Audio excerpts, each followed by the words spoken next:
When most people are asked about the nature of prayer, they respond that it is a formulation in words of a specific request to God for some result or benefit they desire to see come to fruition. Prayer is much more than that, and need not be formulated in words. Each level of the being actually can formulate prayer. In some cases, prayer and aspiration become indistinguishable. For example, the mother stated, quote, "Let us work as we pray, for work, verily, is the body's best prayer to the divine." End quote. We see here the idea that the body has its own mode of prayer, which constitutes putting out effort and energy in the realization of some activity. The prayer that issues from the psychic being is more experiential than verbal in nature. It takes hold of the being and creates a mood, an attitude, a sense of focus that does not require words. A disciple inquires, "What is the difference between prayer and aspiration?" The mother responds, quote, "I have written this somewhere. There are several kinds of prayers. There is the purely mechanical, material prayer, with words which have been learnt and are mechanically repeated. That does not signify anything much, and that has usually only one single result, that of quieting the person who prays, for if a prayer is repeated several times, the words end up by making you calm. There is a prayer which is a spontaneous formula for expressing something precise which one wants to ask for. One prays for this thing or that. One prays for one thing or another.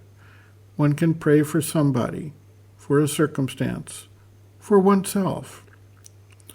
There is a point where aspiration and prayer meet, for there are prayers which are the spontaneous formulation of a lived experience.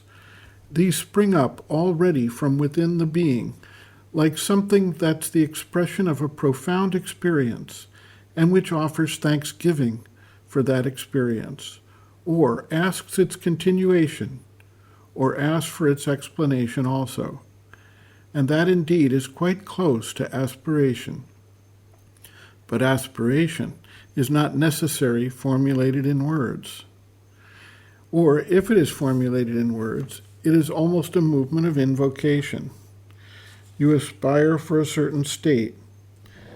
For instance, you have found something in yourself that is not in keeping with your ideal, a movement of darkness and ignorance, perhaps even of ill will, something that's not in harmony with what you want to realize. Then that is not going to be formulated in words. That will be like a springing flame and like an offering made of a living experience, asking to grow larger, be magnified, and ever more and more clear and precise. All that may be put into words later, if one tries to remember and note down one's experience. But aspiration always springs up like a flame that rises high and carries in itself the thing one desires to be, or what one desires to do or desires to have. I use the word desire, but truly it is here that the word aspire should be used, for that does not have either the quality or the form of a desire. It is truly like a great purifying flame of will, and it carries in its core the thing that asks to be realized." End quote. Reference, Sri Aurobindo and the Mother, Powers Within, Chapter 9, Aspiration and Prayer, pages 84 to 85.